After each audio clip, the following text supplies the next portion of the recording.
জাতীয়তাবাদী দল বিএনপির তৃণমূল পর্যায়ে রামপাল থানার নির্বাচন জল্পনা কল্পনা নির্বাচন হলো আজ। গণতান্ত্রিক প্রক্রিয়ার মধ্য দিয়ে এই নির্বাচন সম্পূর্ণ করা হয়। দর্শক, আমাদের সাথে থাকবেন, নির্বাচনের ফলাফল সহ আমরা জানিয়ে দেব কে নির্বাচিত হয়েছে। আমাদের সাথে থাকবেন, দেখতে থাকবেন। আমি রাহুল গুরু আপনাদের সাথে আছি।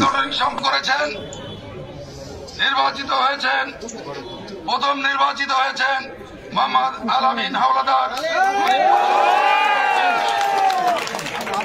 ভোট পেয়েছেন। মাসুদুর রহমান হরিণ প্রতীক নিয়ে উনি পেয়েছেন 340 ভোট।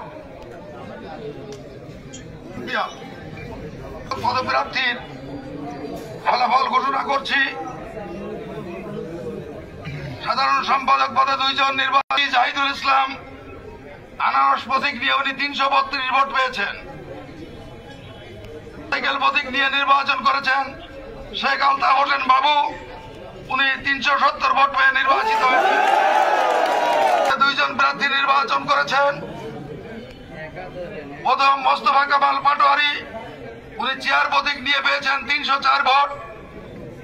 দ্বিতীয় শেখ হাফিজুর রহমান, উনি সাদা প্রতীক নিয়ে 400 ভোট পেয়ে প্রথম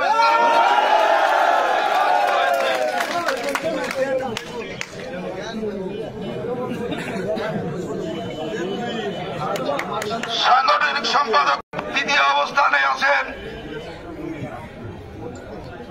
জাহিদুর রহমান, 333 ভোট।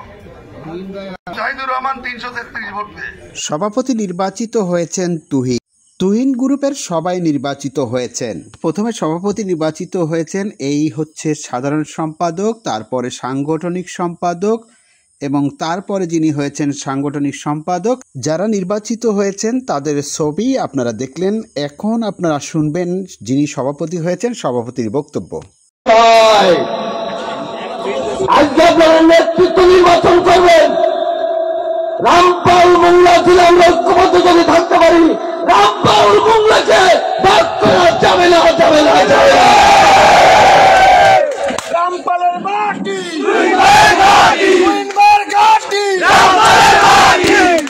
প্রিয় ছাত্র বন্ধুরা, আমার ছাত্র দলের সভাপতি ছিলাম, আহ্বায়ক ছিলাম, বিএনপির সেক্রেটারি ছিলাম, বিএনপির সভাপতি ছিলাম, আহ্বায়ক বর্তমানে।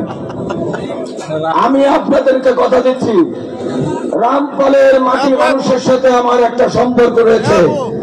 খাঁটি বাংলা একটা কথা বলি, আমি হচ্ছে একজন খাঁটি রামপালি মানুষ। আমার নেত্রী যেমন বাংলাদেশের বাইরে তার ঠিকানা নাই, আমি হাফিজুর রহমান রামপালের বাইরে আমার কোন ঠিকানা নাই।